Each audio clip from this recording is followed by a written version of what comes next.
거기 보시면 353페이지 보시면 종합소득 금액의 계산인데요. 요게 하나가 또 바뀌었어요.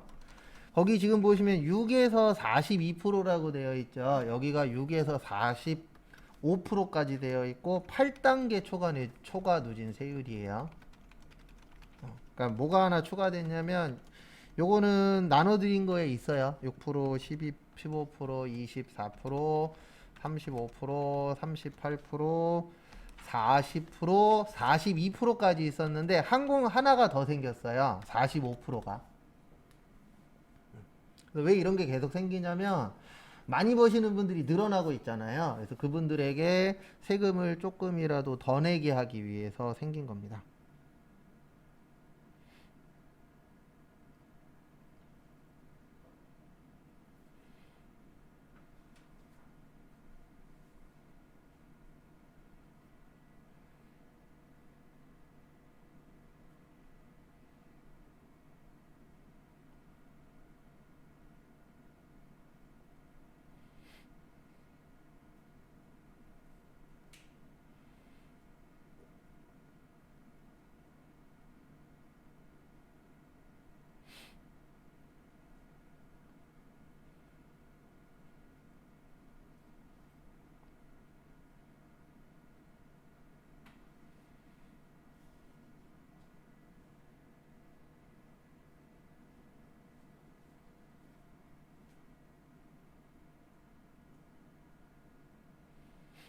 그 다음에 하나 추가됐다라는 거예요. 그래서 시험 문제에 뭐 6에서 42% 이렇게 나올 수 있습니다. 근데 6에서 몇 프로로 바뀌었다고요?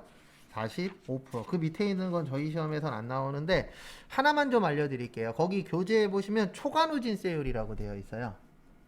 무슨 누진세율이요?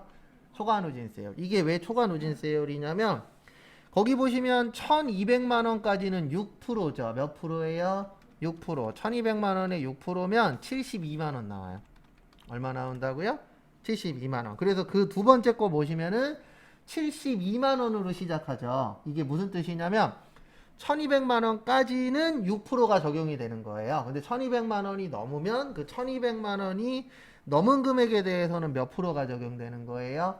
15%. 그래서 초과된 부분에 대해서만 새로운 세율이 적용되는 걸 초과 누진세율이라 그래요. 그래서 그 뒤에 582만 원이 나오는 이유가 뭐냐면은요. 72만 원 더하기 거기 보시면 제일 앞에 1200만 원 초과 4600만 원 이하죠. 이게 3400만 원이 나와요. 얼마 나온다고요?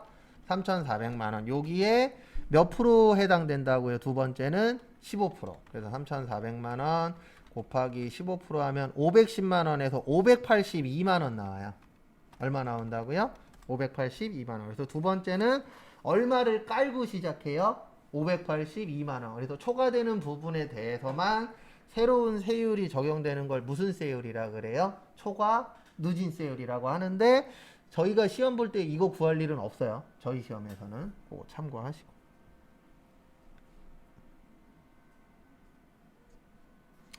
그 다음에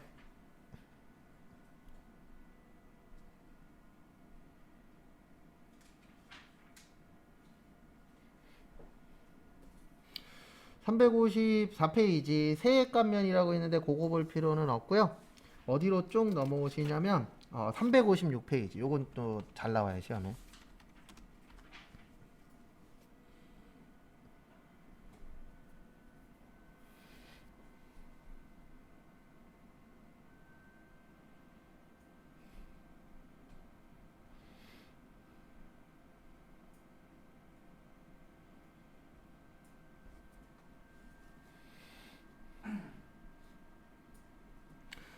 그래서 356페이지 보시면 자녀세액공제라고 있어요. 무슨 세액공제라고 있어요? 자녀세액공제. 요건 말 그대로 이제 자녀 관련된 건데 거기에다 밑줄 좀 쳐주세요. 거기 박스에 보시면 7세 이상이라고 되어 있거든요. 거기에다 7세 이상 20세 이하라고 적어주세요. 이게 과거에는 그냥 20세 이하였는데 왜 7세 이상이냐면 아시는 분들은 아실 거고 이제 앞으로 아셔야 되는 분들도 계시는데 우리나라에서 현재 6세 이하 자녀에게 그 이게 무슨 수당이더라? 보육비 수당인가? 자녀 양육 수당 맞다. 양육 수당이라는 게 6세 이하 모든 자녀에게 1인당 월 10만 원이 나와요. 이거는 돈을 얼마 버냐 이런 거 상관없어요. 그냥 무조건 자녀 수에 따라서 1인당 10만 원씩 나오는데 6세 이하 자녀까지는 국가에서 이런 혜택이 나오잖아요. 그래서 이거를 또 해주게 되면은 이중공제가 돼버리는 거예요. 혜택을 몇 번 주는 거예요? 2번 주는 거죠. 그래서 6세 이하 자녀까지는 국가에서 매달 월 10만 원씩 주니까 얘네들은 자녀세액공제에서 빼자. 왜냐면 이런 걸 해주면 항상 어떤 문제가 생기냐면 7세인 부모님 이 무슨 생각하냐면 왜 내 아들은 혜택을 못 받아? 라고 생각을 해요. 그러니까 이게 어떻게 보면 욕심인데 저도 참고로 저희 꼬맹이 태어났을 때 저희 꼬맹이 태어나기 전년도까지는 인천에서 아기 태어나면 지원금이 나왔거든요. 30만 원인가? 10만 원인가? 어쨌든 엄청나게 크진 않았는데 조금이라도 나왔어요. 근데 우리 꼬맹이 태어난 연도부터 그게 없어졌어요. 그랬다가 작년인가 재작년에 또 다시 부활했어요. 왜냐면 인천시가 돈이 없어서 못했었거든요. 근데 저는 그런 거에 대해서는 큰 반감은 없어요. 왜냐면 내가 혜택을 못 받지만 다른 애들이라도 혜택 받잖아요. 이렇게 생각하는 사람도 있지만 어떻게 생각하는 사람도 있냐면 왜 내 새끼 혜택 못 받았는데 쟤네들은 혜택 받아야 돼? 이렇게 생각하시는 분들도 실제 있어요, 없어요? 있죠. 그러니까 형평성을 맞추려고 하다 보니까 6세까지는 국가에서 매달 10만 원 주니까 그걸로 땡. 그 다음에 7세부터 20세까지는 연말정산할 때 뭐 해줄게? 빼줄게. 이렇게 갈 수밖에 없는 거예요, 국가 입장에서는. 왜냐면 모든 사람을 다 이해시킬 수는 있어요, 없어요? 없죠. 그래 최대한 많은 사람들을 이해시키기 위해서 6세까지는 양육수당 주니까 그분들은 빼고 7세부터 20세까지는 자녀세액 공제를 하자 이렇게 바뀐 거예요, 법이. 그래서 참 보면 못된 사람들도 많고 좋은 사람들도 많아요. 근데 좋은 사람이 더 많으니까 그나마 나라가 운영이 되는 거죠. 요번에 LH공사도 봐요. 그 사람들 제가 봤을 때 양심의 가책이 1도 없을걸요? 왜냐면 옛날부터 그렇게 했으니까. 근데 다들 이렇게 생각했을 거예요. 재수가 없으니까 내가 걸린 거야. 근데 재수가 없어서 걸리는 게 아니고 원래 걸리는 게 맞는 거예요. 맞죠? 불법은 불법이니까. 그래서 정보 아는 사람들이 돈 버는 거예요. 뭐든지 다. 나도 알았으면 거기에다 땅 샀을걸요? 왜요? 몇십 배 이상 벌 수 있으니까. 참고로 돈 제일 많이 버는 방법이 농지 샀다가 그 농지가 주택지나 상업지로 바뀌면 최소 몇십 배 이상은 벌어요. 그렇게 해서 부자 되는 사람들이 꽤 많거든요. 근데 아마 저거 다 뒤지면 저기 국회의원들부터 해서 다 걸릴 거예요. 근데 다 뒤지지는 못하고 내가 봤을 때 저 LH 몇몇 사람들이 아마 희생양이 되지 않을까. 근데 희생양이라기보단 잘못했으니까 벌 받는 게 맞기는 해요.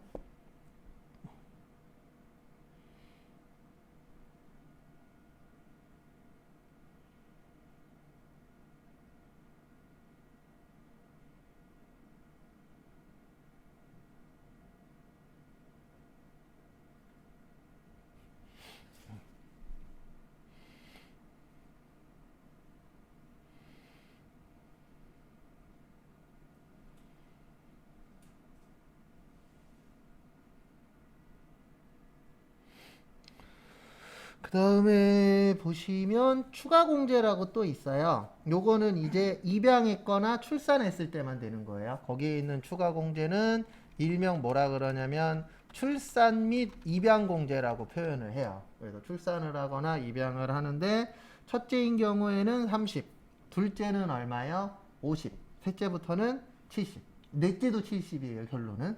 근데 이렇게 해주니까 사람들이 애를 안 낳는 거예요. 보면 알겠지만 솔직히 막말로 엄청 큰 금액이 아니잖아요. 작은 금액이잖아요. 그러니까 빨리 저걸로 바꿔야 돼요. 애를 낳으면 1억을 주는 걸로. 일시금으로 주는 게 부담이 되면 이거 실제 줄 수 있대요. 이거는 원래 제일 처음에 허경영 씨가 제일 먼저 말했었던 건데 그 당시엔 말도 안 된다고 그랬었는데 2년인가 3년 전에 저기 국민의힘 있죠. 거기 당에서 지금 현재 애들 관련돼서 나오는 모든 거를 다 빼면 다 회수하면은 지금 워낙에 인원수가 적잖아요. 애기 낳는 인원수가 한 명당 1억을 줄 수 있는 여윳돈이 된대요. 그러면은 그런 거 다 빼서 한 명당 1억 준다 그러면은 아마 아기 낳는 인원이 더 늘어날걸요? 실제 그렇게 해서 늘어난 나라도 있고. 제가 알기로 프랑스가 7살인가 6살 때까지 거의 달에 100만 원씩 준대요. 아기가 태어나면. 그렇게라도 늘려야 되는데 쓸데없는 데 쓰잖아요. 왜냐면 지금 현재 아기들 관련돼서 혜택 받을 수 있는 게 되게 많아요. 근데 문제는 뭐냐면 혜택 받을 수 있는 건 많은데 그 혜택을 몇몇 사람들만 받는 거예요. 실제 혜택 못 받는 사람들이 훨씬 더 어때요? 많죠. 그러면 그거 다 싹 다 빼버리고 그냥 한 명 태어나면 1억 줄게. 근데 1억을 주는 게 부담되면은 한 달에 100만 원씩 해서 1억 주면 되잖아요. 그렇게 해서 하면은 조금 더 아기들을 낳을 확률이 높지 않을까. 그리고 제가 봤을 땐 딱 하나만 돼도 늘어날걸요. 대학교 등록금을 무상으로 돌리는 거예요. 맞잖아요. 제일 부담되는 것 중에 하나가 뭐예요? 대학교 등록금이거든요. 부모님들이.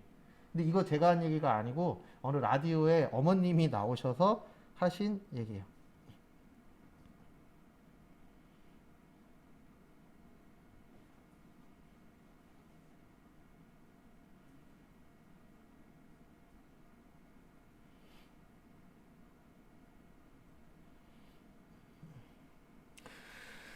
그 다음에 또 다음 거 보도록 하겠습니다. 그래서 참 애기 관련된 거 얘기하다 보면은 저도 키우는 입장이다 보니까 좀 뭐라 그래야 되나 혜택이 되게 많은 것 같은데 생각보다 혜택 받는 게 몇 개 없어요. 그나마 저희 애기 엄마는 저희 출산휴가도 가긴 했거든요. 근데 대부분 출산휴가 자체도 못 가고 그만두시는 분들이 훨씬 더 어때요? 많아요. 그래서 그런 부분은 좀 좋아져야 되지 않을까. 그 다음에 357페이지는 볼 거 없어요. 여기도 볼 거 없고. 그 다음에 359페이지부터 359페이지도 볼 거 없고 360페이지 여기부터 중요합니다. 근데 참고로 지금 했었던 얘기는 실기하면서 계속 반복은 해드릴 거예요. 왜냐면 여기는 실기 쪽에 나오면 보험료 세액공제라고 있습니다. 거기 옆에다가 이렇게 써주세요. 나이 동글뱅이 소득 동그라미.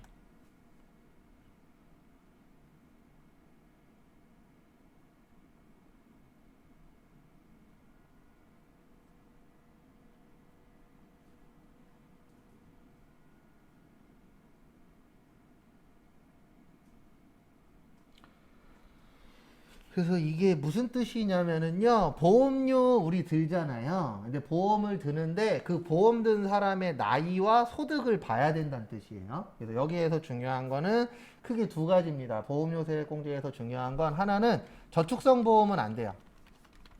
보장성 보험만 가능해요. 그러니까 우리가 보험을 크게 두 가지로 나눠요. 저축 관련된 보험과 보장 관련된 보험인데 일반적인 보험들은 다 보장성 보험이에요. 근데 보험 중에 연금보험 같은 거 있죠. 그러니까 내가 낸 거보다 더 많이 돌려받는 보험들이 있어요. 대표적인 게 연금보험 같은 거. 그런 보험들은 저축성 보험이에요. 그래서 저축의 목적이 높은 걸 이제 저축성 보험이라고 하고 우리가 일반적으로 드는 보험들 있죠. 그런 보험들은 대부분 다 무슨 성 보험이에요? 보장성 보험이에요. 그래서 보장성 보험만 가능하고 그 다음에 잠시만요. 갑자기 또 명칭이 기억이 안 나네.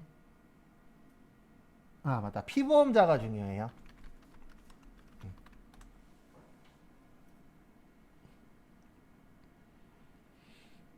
그래서 이거는 한 번씩 알아보세요. 저도 예전에 어머니 손잡고 가서 다 바꿨는데 대부분 보험 계약자는 어머님일 확률이 높아요. 왜냐면 대부분 어렸을 때 어머님들이 보험 들어주잖아요. 그러면 계약자는 부모님으로 되어 있고 피보험자는 나예요. 보험 적용되는 사람. 그래서 보험 적용되는 사람이 중요한데 이건 이제 시험하고 전혀 관련 없는 얘기인데 뭐를 하셔야 되냐면 계약자도 나로 바꿔놔야 돼요. 네, 근데 그러려면은 계약자 손잡고 같이 가야 돼요. 그래서 계약자 손잡고 같이 보험회사에 가셔서 계약자 나로 변경하러 왔다 그러면 변경해 주거든요. 근데 왜 바꿔야 되냐면 내 보험인데 보험회사에 전화해 갖고 나라는 거 확인을 시켜줘도 중요한 내용을 못 가르쳐 주도록 되어 있어요. 왜냐면 계약자와 피보험자가 어떻기 때문에 다르기 때문에. 그래서 이거는 일치시켜 놓는 게 좋아요. 그 다음에 상속인 누구로 되어 있느냐. 그것도 확인하시고. 근데 이게 별거 아닌 것 같은데, 저도 이제 연금보험 때문에 저 한 달에 얼마 받아요? 라고 지금은 이제 다 시스템상으로 바꿔놨으니까 지금은 확인이 가능한데, 제가 전화해도 분명히 내 이름으로 된 내 보험인데 안 가르쳐줘요. 왜 안 가르쳐줘요? 그랬더니 계약자하고 피보험자가 다르면 계약자한테는 알려줄 수 있는데 피보험자한테 못 알려주도록 되어 있대요. 법 자체가. 그래갖고 손 잡고 가셔서 내 보험이고 내가 이제 앞으로 납부를 하실 거면 바꿔놓는 게 좋아요. 추후를 위해서. 그래서 피보험자가 중요합니다. 계약자는 그렇게 중요하지는 않다라는 거 참고하시고요.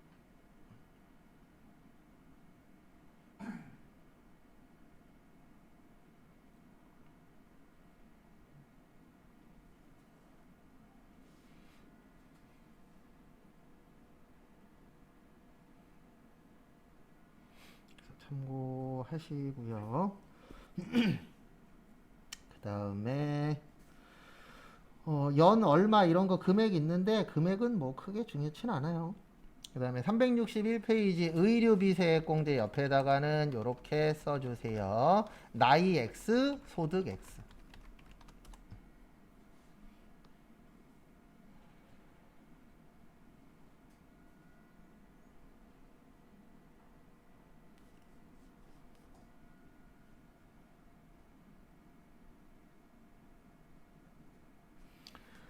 그래서 이게 무슨 뜻이냐면은요. 우리 그 의료비 세액공제는 나이도 안 보고 소득도 안 봐요. 그러니까 이게 무슨 뜻이냐면 결론은 국가에서 작정한 거예요. 무슨 작정한 거냐면은 병원 너네들한테 세금을 앞으로 많이 거둘 거야. 왜냐면 이런 거에 제약이 없으면 사람들이 의료비 공제 관련돼서 신고를 많이 해요, 적게 해요? 많이 하죠.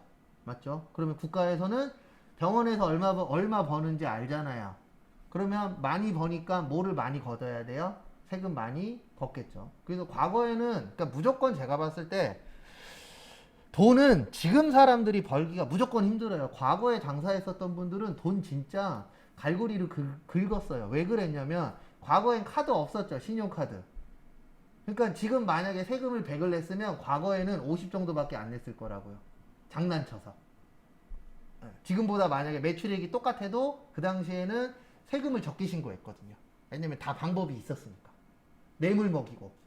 근데 지금은 뇌물 먹이는 것도 위험하잖아요. 왜냐면 잘못하면 그 사람이 신고할 수도 있고, 요즘에 공무원들이 과거보다 뇌물을 못 받는 가장 큰 이유 중에 하나가 뇌물 주면서 신고하는 경우도 있어요. 휴대폰 있잖아요. 휴대폰으로 찍으면 되고, 녹음기 좋은 거 많잖아요. 녹음기로 뭐 하면 돼요? 녹음하면 되잖아요. 그러면 사람 하나 바보 만드는 거 쉬워요? 어려워요? 쉬워요. 옛날하고 틀려요. 이제 앞으로는 더 조심해야 돼요. 뭐든지 다. 왜냐면 신고하기가 되게 쉬워졌잖아요. 그리고 영상으로 남길 수도 있고, 음성으로 남길 수도 있고. 그래서 과거보다는 이제, 근데 원래는 이게 맞는 겁니다. 예, 투명한 사회. 맞죠? 근데 과거에는 워낙에 불투명한 사회였고, 실제 과거에는 이런 것도 됐었어요. 경찰한테 걸리잖아요. 그러면 뇌물 주고 무마시키는 것도 되게 많았어요. 그래서 만약에 뭐 내가 교통 신호를 어겼어. 근데 만약에 5만 원짜리야. 그럼 3만 원 이렇게 찔러주면 3만 원 받고 딱지 안 끊고, 예전엔 그랬어요. 진짜로. 그리고 과거에 세무직 공무원은 이런 얘기도 있었어요. 저 졸업할 때까지도 세무직 공무원 어떤 얘기가 있었냐면, 세무직 공무원이 3년 안에 집을 못 사면 바보라고. 왜냐면 뒷돈을 그만큼 많이 받았었으니까, 과거에는.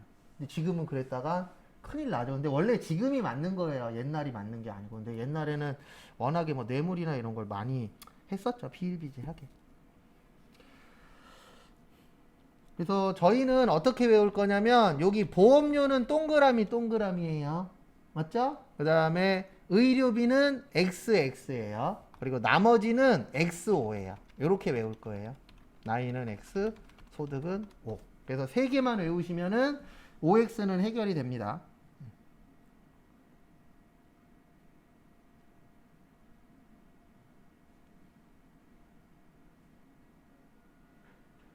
참고해 주시면 감사하겠습니다.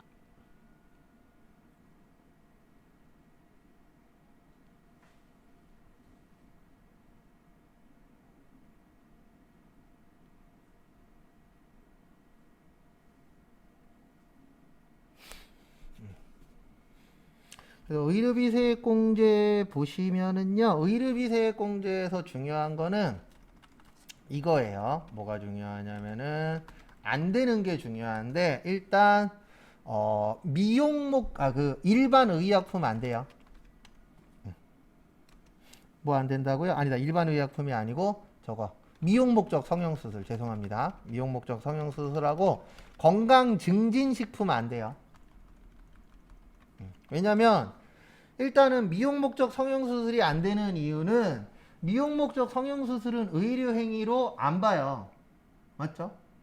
그래서 안 되는 거고 건강 증진 식품은 의료와 관련이 없어요. 그래서 우리가 보면은 그 의료에 해당되는 게 있고 의료가 아닌 거 있거든요. 그냥 건강에 도움이 되는 거 이건 의료 행위로 안 봅니다. 왜냐면 일반적으로 의료라는 거는 내가 아픈 걸 치유시켜야 되잖아요. 그래서 요거는 해당 사항이 없다라는 거 그거 참고하시고 그 다음에 거기 교재 보면서 설명을 또 드릴게요. 거기에서 시력 보정용 안경이 있어요. 시력 보정용 안경하고 콘택트 렌즈는 1인당 50만원 한도예요. 그러니까 1년에 얼마치까지는 빼줘요? 50만원까지. 그거 참고하시고.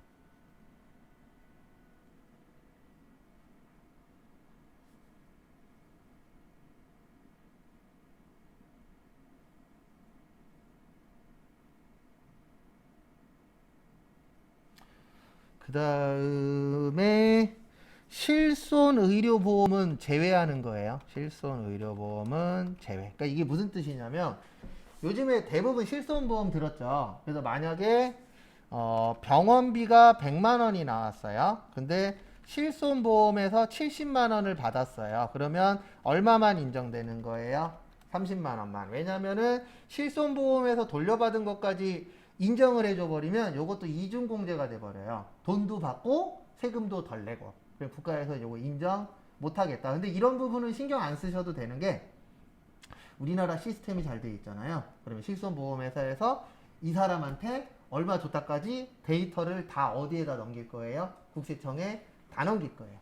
근데 이게 있습니다. 지금 국세청의 목적 중에 하나가 연말정산을 없애는 게 목적 중에 하나예요. 그러니까 어떻게 만드는 게 목적이냐면은 연말정산을 지금은 회사에서 하거나 세무사 사무실에서 하고 있거든요. 근데 이거를 국가에서 하는 거예요. 국가에서의 시스템화 시켜갖고 데이터를 받아서 근로자는 2월 달에 국세청 그 홈택스에 들어가서 구경만 하는 거예요. 나 얼마 받았고 얼마 썼네.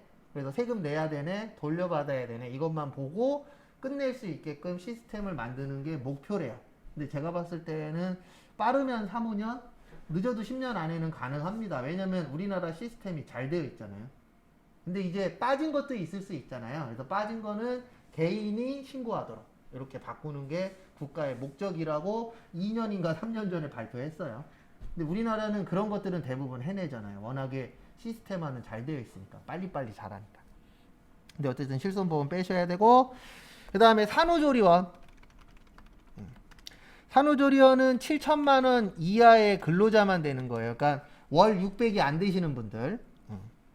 그 다음에 1회당 200만 원까지 됩니다. 근데 솔직히 금액은 좀 잘못됐어요. 제가 봤을 때는. 왜냐면 나중에 이제 뭐 혼자 사실 분도 있을 수 있고 결혼하실 분도 있을 수 있는데 이제 결혼을 하시면은 아기 태어나잖아요. 그러면 산후조리원 가시면 한 2주인가 있거든요. 2주 동안에 200만 원짜리면 싼 겁니다.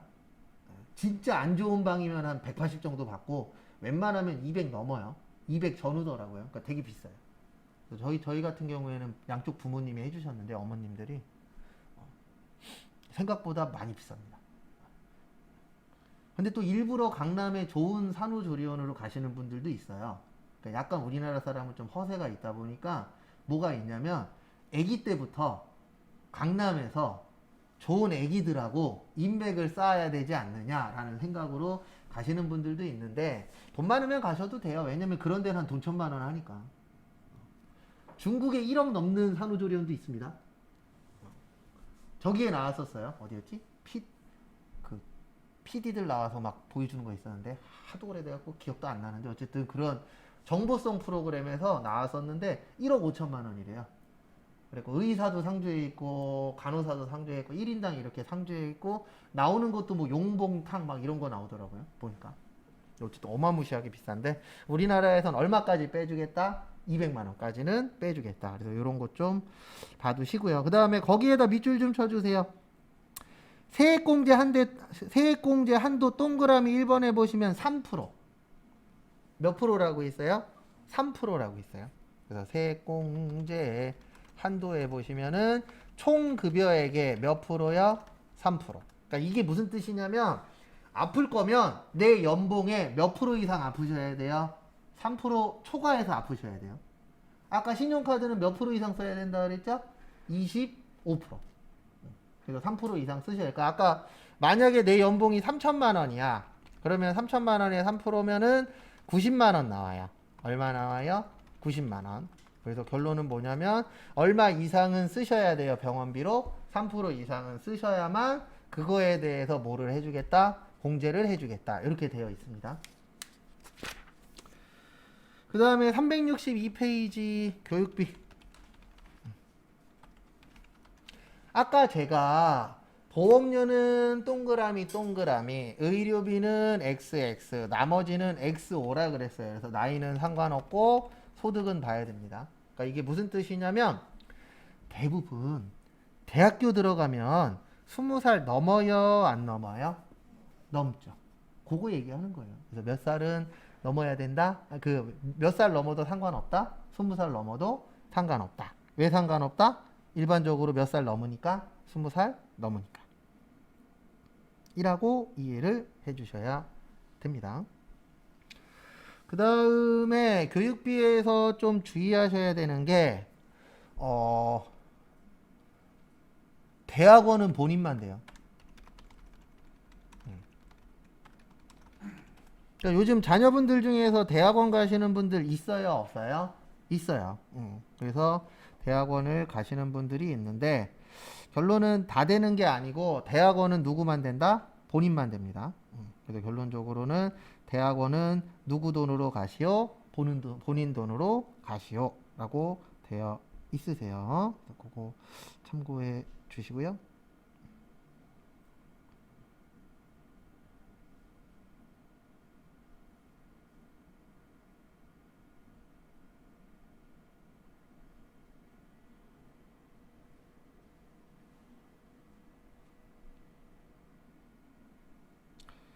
그 다음에 부모님이 직계 존속이라 그랬죠. 그래서 직계 존속은 저기 교육비 공제 안 돼요.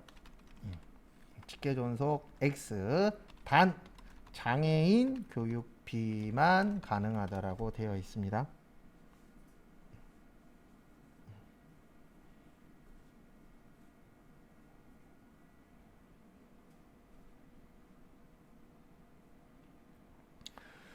그래서 결론은 그 본인은 대학원 되고 나머지는 대학원 안 되고 그 다음에 요즘 부모님들이 교육 받으시는 분들 있어요 없어요?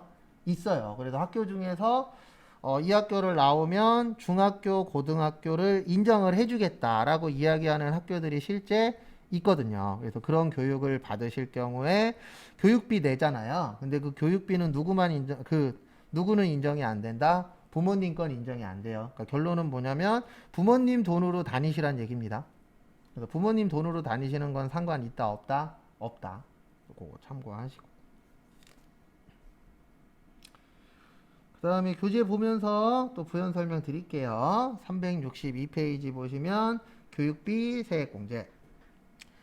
그래서 거기 보시면 근로소득자가 다음에 교육비를 지급한 경우 거기에다 밑줄만 쳐주세요. 몇 프로 해주시겠대요? 몇 프로? 15%. 그래서 15%만큼 인정을 해주겠다라고 되어 있습니다. 그 다음에 공제 대상 보시면 근로소득자가 기본공제 대상자인 본인, 배우자, 직계비속. 근데 거기에 직계존속 없죠? 있어요? 없어요? 없어요. 왜 없어요? 부모님은 된다 안 된다? 안 된다. 그래서 빠진 겁니다. 거기에서 그런 부분 참고하시고, 그 다음에 대학 뭐 불공제 뭐 900만 원, 300만 원 이런 금액 있는데 금액은 외우실 필요 없어요. 왜냐면 어차피 어디에 있어요? 프로그램에 있습니다. 그래서 그런 부분들은 안 외우셔도 된다라는 거 참고하시고, 그 다음에 363페이지에서 보셔야 되는 게 교복 구입비 좀 봐두세요. 363페이지 보시면 무슨 교육비, 뭐 있어요? 교복 구입비. 교복 구입비는 1인당 연 50만 원이에요. 아까 안경하고 콘택트 렌즈도 얼마였었죠? 1인당 50이었죠. 요거 참고하시고, 그 다음에 현장 체험 학습비도 좀 잘 봐주세요.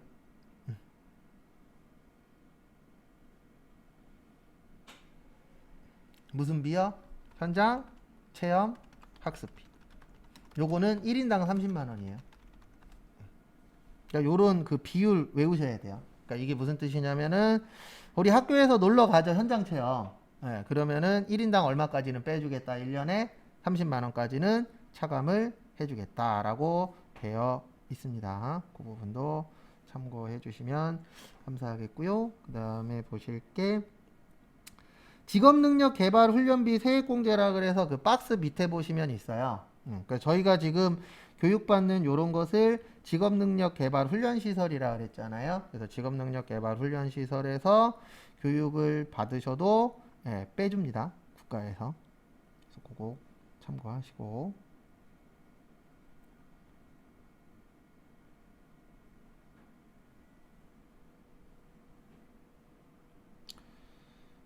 그 다음에 보실 게 장애인 특수교육비 세액공제라고 있어요. 그래서 장애가 있으신 분들은 공제를 받는데 이 장애인 특수교육비 세액공제는 누구도 가능해요. 부모님도 가능합니다. 그래서 제가 아까 여기 보시면 장애인 교육비만 가능하다라고 써놨죠. 부모님 거는. 그래서 부모님 그 장애인 교육비는 다 가능하다라는 거 그거 참고해 주시고요.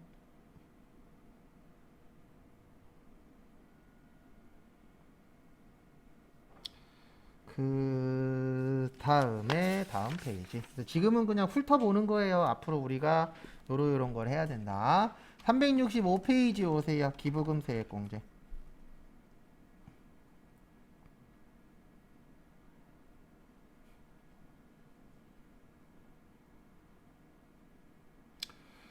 기부금 세액공제는 말뜻 그대로 이해하시면 되세요. 기부금 내는 건데 나이는 상관없고 소득은 보셔야 돼요.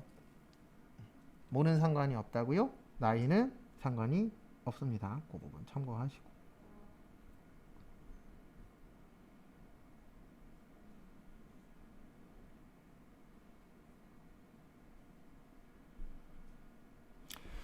그래서 여기에서 기억하셔야 되는 건 원래 이 기부금 세액공제가 되게 어려워요. 근데 이거를 우리가 다 외울 수는 없거든요. 너무 종류들이 많아서. 그래서 저희는 어떻게 할 거냐면은 기부금 세액공제는 이제 법정 기부금이라고 있어요. 무슨 기부금이요? 법정 기부금. 요 법정 기부금은 국가와 관련성이 있어야 돼요. 왜냐면 법정 기부금이라는 게 법에서 인정하는 기부금이거든요. 그러면 다 해줄까요? 일부만 해줄까요? 일부만 해주겠죠. 근데 그 일부가 누구와 관련이 있는 거여야만 되는 거예요. 국가와 관련이 있을 때 그 부분은 인정을 해주도록 하겠다라고 되어 있습니다. 그거 참고하시고요.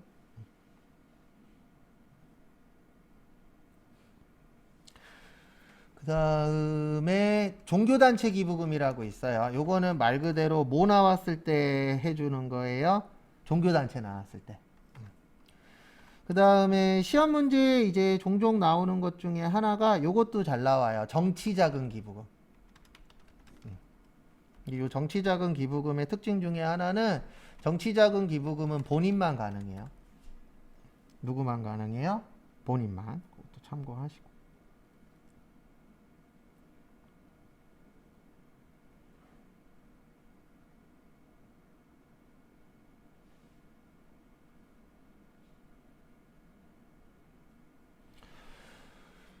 그 다음에 나머지는 실기할 때 또 보면 되고요. 나머지는 그렇게 크게 중요하지 않고 367페이지. 지금 하고 있는 이 파트는 대부분 저거 위주로 볼 거예요. 실기 위주로. 그래서 실기 위주 때 보고 367페이지 보시면 월세액 세액공제라고 있습니다. 무슨 액 세액공제요? 월세액 세액공제라고 있으세요. 그래서 월세액 세액공제는 말 그대로 뭐 낼 때 하시는 거예요? 월세 내실 때. 근데 여기에서 이제 기억하셔야 되는 거는 총급여액이 7천만 원 이하여야 돼요. 요게 키포인트입니다. 무슨 급여액이요? 총급여액이 얼마보다 작아야 돼요? 7천만 원보다 작아야 된다라는 거 그거 좀 봐두시고요.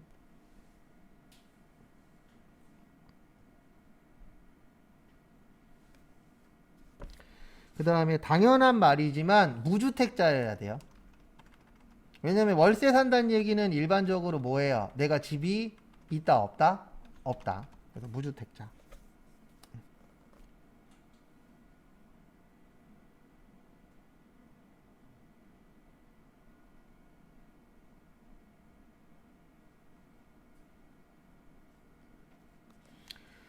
그 다음에 됐고 368페이지.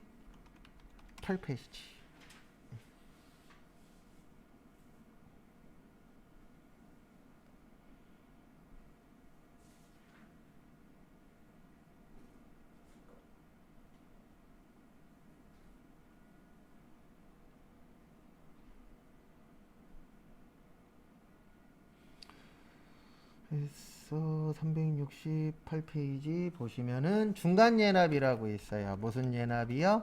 중간예납. 그래서 중간예납은 말 그대로 중가운데에 내는 세금입니다. 그래서 우리가 원래 소득세라는 건 1월 1일부터 언제까지라 그랬죠? 원래 소득세는 1월 1일부터 언제까지예요? 12월 31일까지예요. 근데 이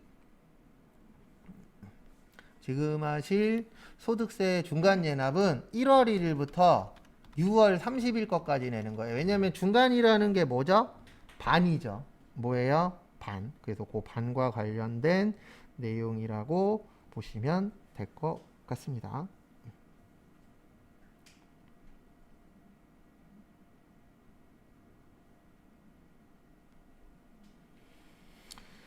그 다음에 다음 거 보시면 거기 교재 보면서 볼게요. 납세지 관할 세무서장은 종합소득이 있는 거주자에 대하여 거기에다 밑줄 치세요. 몇 월에서 몇 월이요? 1월 1일부터 6월 30일까지의 기간에 대한 중간 예납세액을 결정하여 11월 30일까지 징수하는데요. 거기에다 이렇게 하나만 써주세요. 중간 예납은 고지납부예요. 일반적으로. 무슨 납부라고요? 고지납부. 그래서 고지납부의 뜻이 뭘로 내는 거예요? 세금을 고지서로 내는 거예요. 뭘로 낸다고요? 고지서. 그래서 국가에서 고지서를 작성해서 보내주시면 일반적으로 그 고지서를 보고 세금을 내시면 되는 구조입니다. 그거를 고지납부라고 해요. 근데 고지납부인데 문제는 뭐냐면 이 고지서를 주겠죠. 고지서를 주는데 어떻게 주냐면은 그냥 다 주는 게 아니고요. 직전 신고 금액의 2분의 1만큼 날라와요. 왜냐면 신고할 때 1년치 신고하잖아요. 그럼 1년에 반이 되겠죠. 그러니까 이게 뭐하고 똑같냐면은요. 우리 외운 것 중에 저기 부가가치세에서도 요거 그 개인 예정 고지납부 있거든요. 그거랑 똑같아요. 그 다음에 30만 원 미만은 고지서 발송한다 안 한다? 안 한다. 그것도 좀 봐두시고. 거기 교재에도 있어요. 30만 원 미만에는 안 한다라고.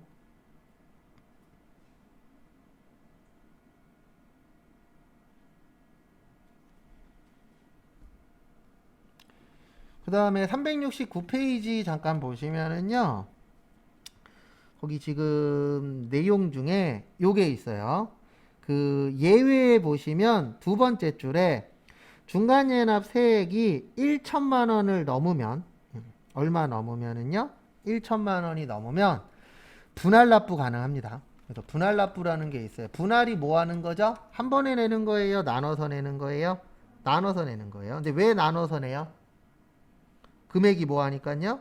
크니까. 네, 금액이 크면은 당연히 나눠서 내야 되겠죠. 그래서 그거 관련된 내용이라고 봐주시면 됩니다. 그래서 얼마보다 작을 때요? 예, 얼마보다 클 때? 1천만 원보다 크면은 예, 가능해요.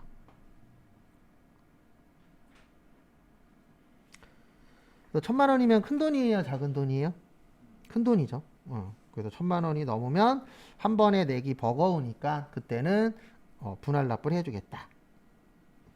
라고 되어 있어요.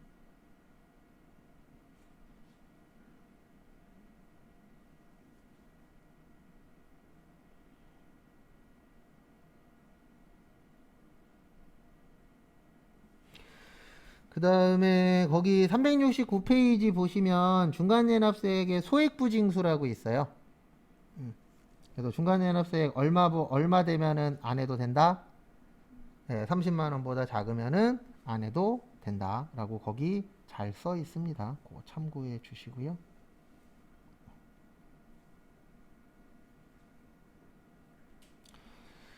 그 다음에 원천징수.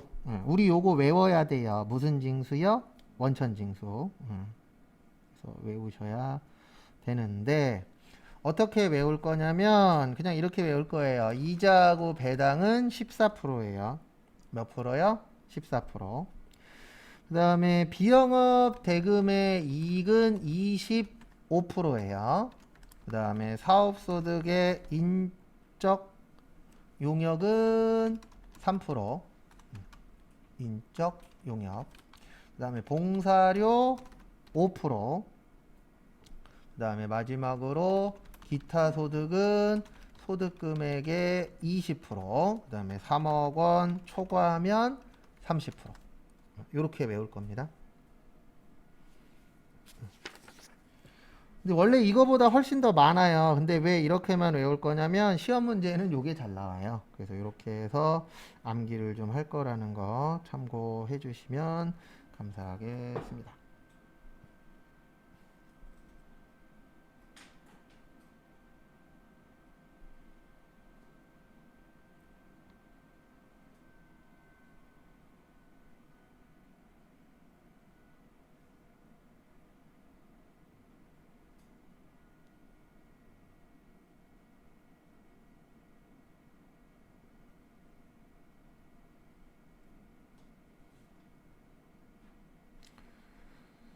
참고하시고 그 다음에 370페이지로 넘어오세요.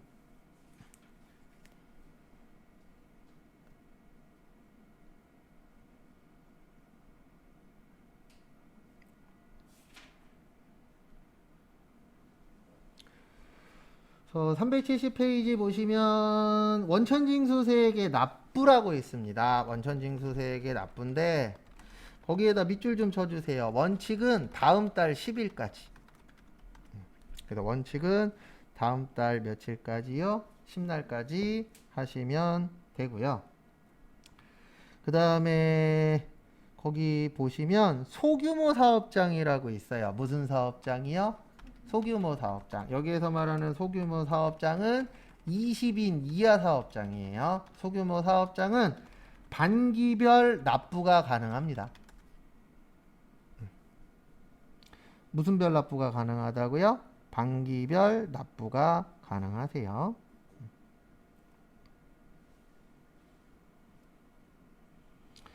그래서 이게 무슨 뜻이냐면은 반기별이라는 게 6개월에 한 번씩 신고 및 납부하는 거예요. 그래서 우리가 기 그러면 1년입니다.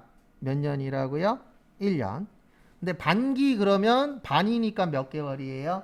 6개월이에요. 그래서 규모가 작은 회사들은 국가에서 매번 신고하는 것도 부담되잖아요. 그러니까 몇 개월에 한 번씩 신고해라. 6개월에 한 번씩 신고해라. 그래도 인정해 줄게. 라고 법에서 만들어 놨어요. 왜냐면 매번 신고하라 그러니까 불편하대. 인원도 적고 돈도 많이 못 버는데 맨날 뭐만 하래요? 신고만 하래. 그래서 국가에서 그러면 20인보다 작으면은 반기별 해라 라고 되어 있습니다. 그건 참고하시고.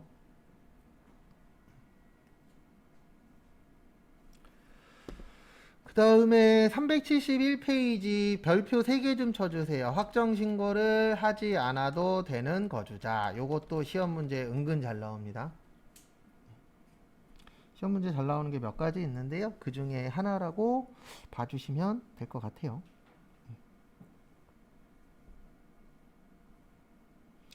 그래서 확정신고를 하지 않아도 되는 거주자는 말뜻 그대로 이해하시면 돼요. 신고할 필요 있다 없다? 없다. 몇 월 달에요? 5월 달에.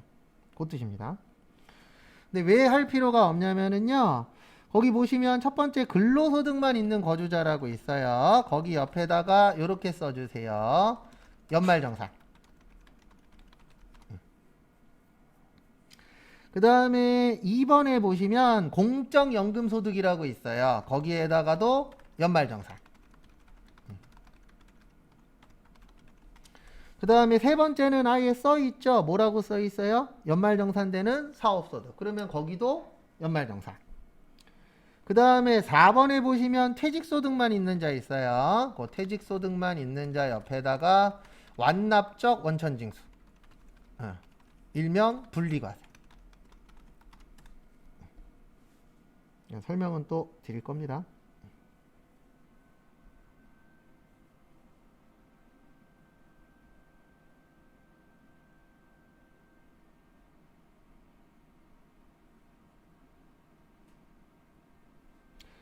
그러니까 이게 무슨 뜻이냐면은 연말정산이라는 걸 하면 따로 신고할 필요가 있어요? 없어요? 없어요. 그래서 안 해도 되는 거고, 그 다음에 세금을 완벽하게, 세금을 떼고 받는 걸 분리과세라 그래요. 뭐라 그런다고요? 분리과세. 그러면 분리과세 했으면은 내가 돈을 받을 때 세금 관련돼서 돈을 뭐 한 거죠? 세금 관련돼서 납부를 한 거예요. 그러면 더 이상 낼 세금은 있다 없다? 없다. 그래서 제가 요 앞에다가 완납이라고 써줬잖아요. 완납의 뜻은 뭐죠? 더 이상 낼 게 없는 거죠. 그러면 국가에서도 더 이상 낼 게 없는데 신고할 필요가 있어요 없어요? 없겠죠. 그래서 요런 부분, 요런 게 있는 분들은 세금 신고를 안 해도 된다라고 법에서 만들어 놓은 거예요. 왜냐하면 더 이상 신고할 게 없으니까. 6번에 보시면 퇴직소득 및 공적연금인데 퇴직소득은 분리과세고 공적연금은 뭐예요? 연말정산이에요. 그러면 더 이상 신고할 거 없어요. 7번에 보시면 연말정산되는 사업소득하고 퇴직소득. 그러면 연말정산했으니까 할 필요 없고 퇴직소득은 분리과세예요. 이게 무슨 뜻이냐면은 퇴직금 받으실 때 회사에서 뭐 띄고 줘요? 세금 다 띄고 줘요. 그러면 더 이상 낼 세금은 있다 없다? 없다. 라고 이해를 해주셔야 됩니다. 이거 참고하시고. 그 다음에 거기 하나만 더 보고 쉴게요. 거기 보시면 밑에 과세표준 확정신고기한 보시면 거주자가 사망했을 때 거주자가 돌아가실 수도 있죠. 네, 그럴 경우에는 어떻게 하라고 되어 있냐면 상속계시일로부터 6개월에다 밑줄 좀 쳐주세요. 몇 개월이요? 6개월. 참고로 우리나라 상속세법이 어떻게 되어 있냐면 상속 개시일로부터 6개월이라고 되어 있거든요. 그래서 6개월이 지나면은 상속 관련돼서 다 해결됐다라고 보는 거예요. 왜냐면 상속받으면 그냥 받으면 끝이 아니잖아요. 나누는 것부터 해서 상 치렀으니까 정신 상태도 그렇게 좋진 않겠죠. 그래서 몇 개월 후로 법에서 정해 놓은 거예요. 6개월 후로. 그래서 그 6개월 좀 봐주시고요. 그 다음에 거주자가 출국할 때 거기 보시면 거기 거주자가 출국하는 경우에는 출국하기 전날까지예요. 출국일 전일까지예요. 거기 써 있어요. 거주자가 뭐 할 때요? 출국할 때. 출국한 경우. 거기 두 번째 줄 끝에 보시면 출국일 전날까지 신고하라고 되어 있어요. 출국일 언제까지요? 전날까지. 왜 전날까지일까요? 전날까지인 이유. 뭐 별거 아닌데 우리 출국할 때 뭐 할 때요? 출국할 때 정신 있을까요? 정신 없을까요? 정신 없겠죠. 바쁘니까 막 뭐냐 캐리어 끌고 외국 나가야 되잖아요. 그래서 국가에서 그날 당일날은 신고할 수가 있다 없다? 없다. 그래서 언제까지 신고하고 가라? 전날까지 신고하고 마무리 짓고 가라는 뜻이에요. 왜냐면 당일날은 이사 가느라 바쁘잖아요. 그래서 출국이 전날까지. 그 다음에 상속받을 때는 상속은 우리가 몇 개월 정도 기간을 준다고요? 6개월. 6개월 안에 그 상속 관련돼서 해결을 지으란 얘기입니다. 그래서 여기까지 하면은 이론이 끝났어요. 그 다음에 제가 드린 것 중에 수업 나오신 분들은 유인물 그때 드렸어요. 뭐 드렸냐면은 요번에 바뀐 거. 그 다음에 안 드린 분들은 메일에 있을 겁니다. 그거 좀 볼게요. 그래서 잠깐 쉬었다가 12시 40분부터 보도록 하겠습니다.